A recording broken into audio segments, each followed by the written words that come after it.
Je vais vous présenter du coup aujourd'hui mon sujet de thèse qui s'intitule « Optimisation des flux numériques dans une approche de décomposition de domaine de type TREFS pour l'électromagnétisme, approche traditionnelle ou intelligence artificielle ». Le titre est un peu compliqué, mais on va y revenir dessus. Donc cette thèse est encadrée par Sébastien Pernet du DETIS à l'ENERA Toulouse et par Sébastien Tordeux de l'équipe Makuto de l'INRIA à Pau. Bon, le titre était un peu compliqué, du coup je vous propose de commencer d'abord par un petit peu voir à quoi ça peut servir. Donc le cas d'utilisation dans lequel on se place, c'est tout d'abord typiquement en fait, tout ce qui est télécommunication radioélectrique. Donc le but, ça va être en fait de définir et de caractériser et de certifier les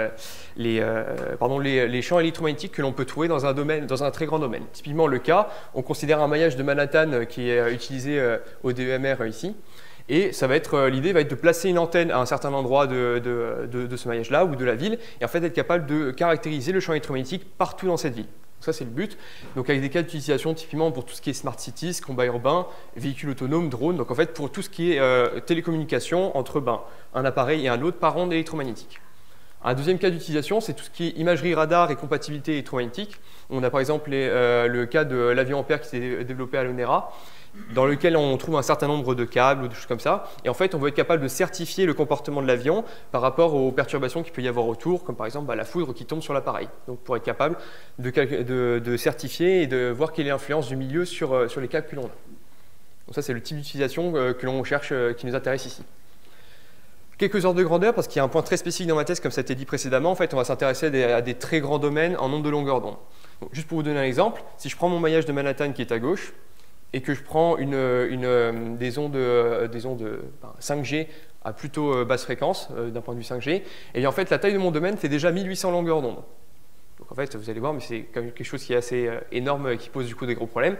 Si je me place cette fois-ci avec de la 5G, mais un peu plus haute fréquence, et que je me place à 50 mètres, en fait, je suis déjà aussi à 600 longueurs d'onde. Et typiquement, pour un cas un peu plus défense, si je prends un avion de chasse et que je regarde par rapport à un radar militaire, en fait, la longueur de l'avion fait déjà 500 longueurs d'onde. Donc, en fait, on va s'intéresser à des problèmes qui comportent un très grand nombre de longueurs d'onde, c'est-à-dire en fait un très grand nombre d'oscillations qu'il faut résoudre partout. Pour synthétiser, du coup, l'objectif de cette thèse, on s'intéresse à la propagation d'ondes électromagnétiques harmoniques, c'est-à-dire qu'on va travailler à une seule fréquence fixée, comme par exemple dans le cas d'une antenne.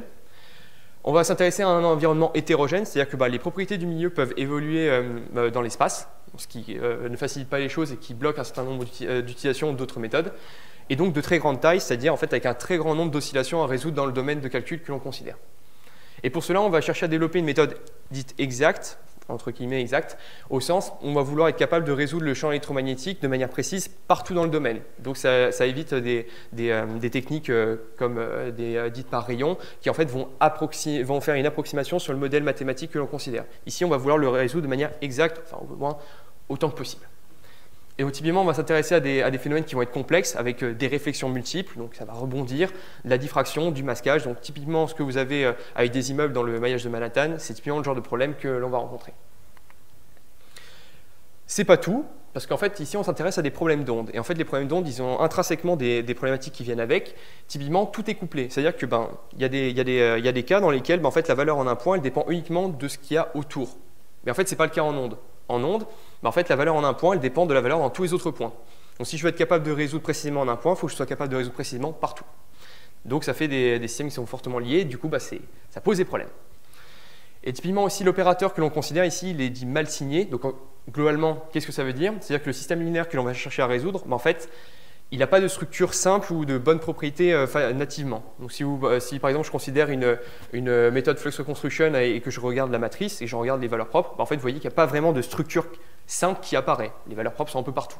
C'est-à-dire que l'opérateur va être compliqué à inverser. Donc, ces problématiques de résolution d'équations de Maxwell là-dessus, c'est absolument pas nouveau. Donc, il y a des méthodes classiques qui existent pour ça, différence finie, éléments finis, guerre discontinue, il y a plein de choses qui existent. Sauf que le cadre d'application dans lequel on se place va poser problème. Parce que ici, quand on considère des grands domaines, en fait, ça veut dire qu'intrinsèquement, on va considérer cette fois-ci des très grands systèmes linéaires. Donc, vu qu'on va chercher à résoudre, à inverser en fait une matrice de taille très grande, en fait ici, la solution naturelle, c'est de considérer d'abord des solveurs directs. Donc, ça veut dire globalement inverser directement la matrice.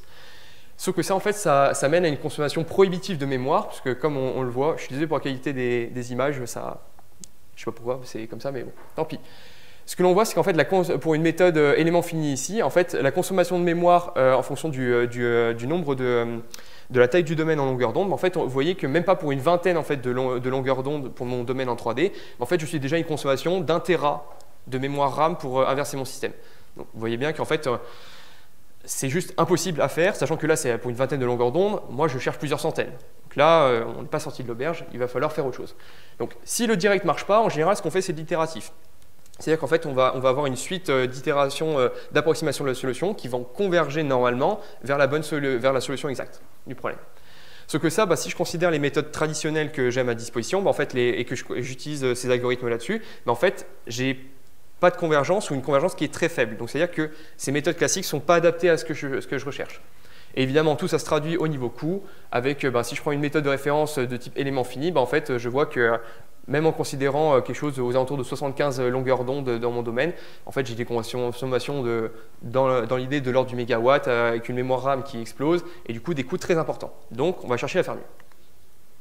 Donc, cette thèse globalement cherche à construire une méthode robuste, précise, donc, puisque je veux calculer de manière précise mon champ partout, peu gourmand en mémoire parce que j'ai accès à une puissance de calcul limitée, qui va être adaptée aux algorithmes itératifs, qui sont les seuls à pouvoir être considérés ici. Et je vais chercher aussi à optimiser la convergence de ces algorithmes. Donc, l'approche que l'on se propose de considérer ici, c'est une méthode de type TRESS. J'imagine que ça se prononce comme ça, je dis ça depuis le début de ma thèse, mais on va dire comme ça. Donc, je vais essayer de synthétiser globalement les idées ici. Donc, techniquement, on peut voir ça comme une méthode de Galerkin discontinue, ou l'espace de Galerkin, donc en fait, c'est-à-dire l'espace d'approximation de ma solution, la manière dont je vais approximer ma solution.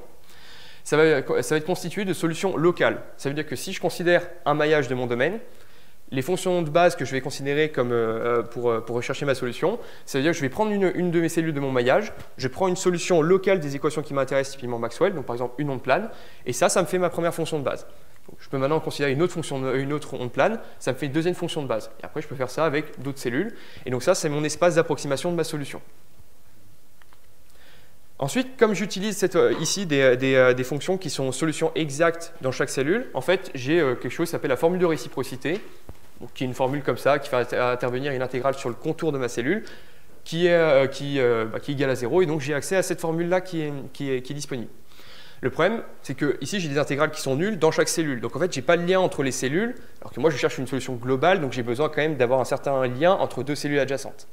Donc, globalement, classiquement, ce qu'on va faire, c'est que sur les deux termes gamma TET et gamma croix H, en fait, c'est tout simple, je vais mettre des chapeaux. C'est classique, on fait comme ça. Et donc, ces chapeaux, en fait, correspondent à des traces numériques où tout ce que ça veut dire, c'est qu'en fait, cette fois-ci, ces traces numériques vont faire le lien entre la cellule à gauche et la cellule à droite, typiquement. Et donc ça va permettre de faire des liens entre les différentes cellules.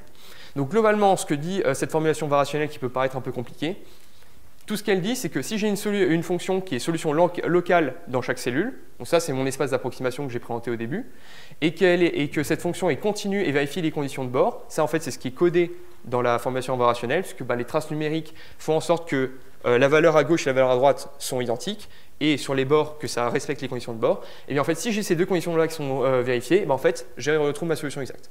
Donc c'est tout ce que ça veut dire ici. En termes de propriété de cette approche de TRESS, en fait ce qui est sympa c'est qu'on a des intégrales uniquement sur le bord des cellules qui apparaissent, donc ça réduit les coûts de calcul parce que c'est moins cher de calculer l'intégrale sur un bord que sur le volume entier. Ensuite, pour tout ce qui est phénomène de pollution numérique, c'est-à-dire en fait des erreurs de déphasage qui apparaissent que lorsqu'on a des très grands domaines, en fait les erreurs de déphasage peuvent s'additionner les unes aux autres. Ici, comme on travaille des fonctions de base qui sont solutions exactes dans chaque cellule, en fait ça a tendance à limiter ce type d'erreur. Et enfin, ce qui est super, puisque c'est ce qu'on voulait aussi, c'est que ce type de méthode est naturellement adaptable à une résolution itérative. Typiquement, si je reprends en fait les valeurs propres que j'avais précédemment pour une matrice de flux reconstruction, ça c'était les valeurs propres, ça c'est ce que j'ai en TRESS. En TRESS, mathématiquement, en fait, ce que ça me dit, c'est que mes valeurs propres vont être contenues dans un cercle de rayon 1 et de centre 1. Et ça, c'est génial, parce que en fait, je peux faire des algorithmes itératifs dessus. Même théoriquement, je pourrais faire un simple point fixe. Théoriquement, ça converge. C'est-à-dire que c'est très bien adapté pour les algorithmes itératifs.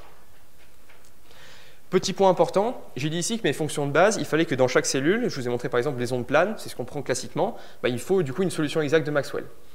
Le problème des ondes planes, c'est qu'on a des phénomènes de dépendance numérique qui arrivent. C'est-à-dire que en fait, si j'ai déjà un certain nombre d'ondes planes et que je rajoute une nouvelle, au bout d'un moment, en fait, je n'ai pas rajouté de nouvelles informations. Parce que cette onde plane-là, en fait, numériquement pour l'ordinateur, elle n'ajoute pas de nouvelles informations. Donc ça, c'est dommage, qu'en fait, ça veut dire que j'aurais beau rajouter des ondes planes, je ne vais pas avoir de précision supplémentaire qui va apparaître. Et donc c'est ce qu'on voit bien. Typiquement, si je prends une onde plane qui arrive par l'angle en bas à droite et que je la fais rentrer contre un objet en métal parfait, et que je regarde ma courbe d'erreur, donc ça c'est la solution à gauche que j'attends, et que je regarde l'évolution de l'erreur en fonction du nombre de fonctions de base dans chaque cellule, vous voyez, la courbe en noir, c'est pour si je prends les ondes planes telles quelles. En fait, vous voyez que l'erreur commence à décroître, mais au bout d'un moment, elle explose, parce qu'en fait, numériquement, je rajoute des ondes planes qui n'ont pas d'informations, et donc en fait, mon conditionnement explose, et techniquement, ça pose problème, et mon erreur, elle explose. Il y a des méthodes de réduction qui existent, qui évitent ce phénomène d'explosion, mais en tout cas, par contre, je ne suis pas capable de baisser de gagner en précision. C'est-à-dire que mon erreur, elle stagne. Et je ne peux pas faire mieux. Donc typiquement, ce qu'on se propose ici, c'est en fait de proposer des nouvelles fonctions de base qui, elles, vont permettre d'avoir une convergence robuste et du coup d'avoir une convergence qui continue. L'idée ici, ça va être donc de remplacer mes ondes planes par des solutions numériques locales. Un dessin vaut mieux que 1000 mots, donc on va faire un petit schéma en 2D. Je prends une cellule de mon maillage. L'idée ici, j'introduis d'abord un maillage de ma frontière. Ça correspond au petit point qui est ici. Et je vais prendre quelque chose sur le bord qui est un polynôme par morceau. Et en fait, ça, je vais le considérer comme une condition de bord pour mon problème local. Donc c'est-à-dire que j'ai ma condition de bord qui est là, hop, je résous mon équation de Maxwell ou de Helmholtz, et ça me donne une solution, la solution qui est associée. Ça va me donner ma première fonction de base. J'en prends une deuxième condition de bord, je reprends la solution associée, et ça, c'est ma deuxième fonction de base. Mathématiquement parlant, tout est synthétisé dans cet encadré-là. Donc c'est globalement, je caractérise en fait mes solutions par un champ tangent, qui en fait était ma courbe bleue, c'est-à-dire ma condition de bord polynomiale, à laquelle j'associe cette condition de bord. Et ensuite, je peux en avoir beaucoup, et du coup, je vais juste en prendre un sous-espace de dimension finie. Donc en fait, je vais juste prendre des conditions de bord polynomiales par morceau. Je prends les solutions associées pour Maxwell, et ça me donne ma fonction de base. Le problème, c'est que si je me donne une condition de bord polynomiale, en fait, je n'ai pas accès à une solution analytique dans cette chose-là. Donc, en fait, je vais avoir besoin d'avoir un solver auxiliaire qui va me donner une approximation de la courbe que j'ai en haut à droite. Pour cela, en fait, on s'est proposé de considérer du flux reconstruction, qui est une méthode qui vient à la base de la mécanique des fluides. Donc, typiquement, en termes de propriétés rapidement, ça repose sur une formulation forte qui est adaptée pour les problèmes du premier ordre, donc qui est bien ici, parce que ça va nous assurer la même précision sur le champ électrique et le champ magnétique. C'est une méthode globalement d'ordre élevé qui incorpore des schémas numériques classiques, donc qui globalement permet de les incorporer et du coup éventuellement de faire mieux. Et typiquement, c'est ce qu'on a pu faire pour les problèmes d'ondes, où en fait on a pu optimiser la méthode spécifiquement pour les problèmes d'ondes. Et ce qui nous permet, en fait, donc là ici vous avez les courbes d'erreur par rapport à une formulation Gaïa-Kinius continue classique, et bien en fait de gagner jusqu'à environ 40% de gain en préasymptotique, donc quand on a peu de points par longueur d'onde, et ce qui en fait est le cadre dans lequel on travaille classiquement. Voilà pour la première, pour synthétiser, voilà les courbes qu'on avait précédemment. Et quand je considère cette fois-ci mes fonctions de base quasi-tresses, en fait j'ai un phénomène de convergence robuste, donc qui me permet de pouvoir, si j'augmente le nombre de fonctions de base, en fait mon erreur elle décroît. Et typiquement, si je calibre bien aussi mon solver, je suis capable d'avoir de la convergence quasi-optimale, donc j'ai de bonnes propriétés en fait sur le schéma que je récupère. La deuxième partie de ma thèse s'intéresse cette fois-ci. En fait, j'ai dit que la résolution se faisait avec des algorithmes itératifs. Donc, c'est ce qu'on va faire. Et donc, ici, vous avez l'évolution de la solution au cours des itérations d'un solver GMRes à gauche. Et à droite, vous avez la différence entre deux solutions succinctes. Donc, ce que vous voyez, c'est que globalement, la propagation d'informations se fait en fait d'une cellule à l'autre. En fait, elle part d'une cellule, elle va rebondir, etc. Donc, en fait, on voit qu'on a besoin d'un certain nombre d'itérations pour que l'information se passe suffisamment bien d'une cellule à l'autre pour converger. Le problème, c'est que ça peut être un peu long. Et du coup, nous, on va chercher à résoudre le nombre d'itérations nécessaires à la convergence. Pour cela, globalement, l'idée, on va s'appuyer sur une notion qui est la trace sortante, qui globalement dit juste, en fait, si je suis à la frontière entre deux cellules, je vais regarder l'information qui sort de ma cellule de gauche et l'information qui sort de ma cellule de droite, et c'est ça que je vais utiliser pour calculer ma valeur à la frontière. Et donc, typiquement, ce qui est fait, c'est que, en fait, on va la chercher sous la forme moins la dérivée normale plus on utilise un opérateur OT qui est ici. Classiquement qui vaut I kappa identité, mais que nous, du coup, on va se dire, je vais chercher à avoir un opérateur plus général, et du coup, à voir si j'arrive à faire mieux avec un opérateur plus général. Et typiquement, on a aussi un cas de mathématiques qui nous dit que si mon opérateur est dans cette classe-là, en fait, je vais garder toutes les bonnes propriétés que j'avais avant. Donc comme ça, je peux faire au moins que mieux. Pour passer rapidement dessus, en fait, la méthode de trace peut aussi être vue comme une méthode de décomposition de domaine classique, donc pour laquelle on connaît l'opérateur OT qui est optimal, c'est un opérateur de Dirichlet-Neumann. Donc ici, c'est un opérateur qui peut être très lourd à calculer, donc en fait, on s'en propose deux approximations, donc des approximations analytiques, donc qui sont ici, ou des approximations par réseau de neurones, donc j'en ai fait un petit peu à la fin de ma thèse. Voilà, après tout, c'est un peu dans le titre de la thèse aussi, donc il fallait bien. Et typiquement, en termes de résultats actuellement, ce que l'on a, c'est que vous avez les courbes de convergence GMRES au fur et à mesure des itérations, et vous voyez que l'approche analytique fait mieux que l'approche classique, et le réseau de neurones fait encore mieux, et où ici, on a donc un gain de 25%, ce qui est pas encore division par 10, mais ce qui est déjà pas mal, et surtout sans aucun surcoût, donc c'est globalement gratuit. Donc pour synthétiser globalement la thèse, la première partie s'est intéressée à introduire des fonctions de base robustes et précises, donc qui permettent d'avoir une convergence qui soit robuste et continue, et donc pas avoir ce phénomène de saturation. Et la deuxième partie s'intéresse à l'optimisation de la convergence itérative, et donc ça permet des gains typiquement de l'ordre de 25%. En termes de perspective, pour la partie quasi-tref, on s'intéresse actuellement à faire de l'estimation d'erreurs théoriques pour la méthode, donc on travaille là-dessus, en 2D et en 3D. Ensuite, je vous avais dit que l'opérateur OT, on cherchait à l'obtenir, et du coup, actuellement, ce qu'on fait, c'est qu'on l'optimise avant de résoudre le problème, une fois pour toutes. L'idée qu'on cherche actuellement, c'est de se dire, est-ce que je ne peux pas le faire évoluer au fur et à mesure des itérations pour encore plus optimiser la convergence. Et enfin, le dernier cas que l'on va considérer, c'est en fait va se frotter au maillage de Manhattan que je vous ai présenté depuis le début, et donc là, qui représente globalement près de 6 milliards de degrés de liberté. Donc c'est quelque chose auquel on va s'attaquer pour la fin de la thèse. Voilà, mais en termes de publication et de communication, et je vous remercie pour votre attention.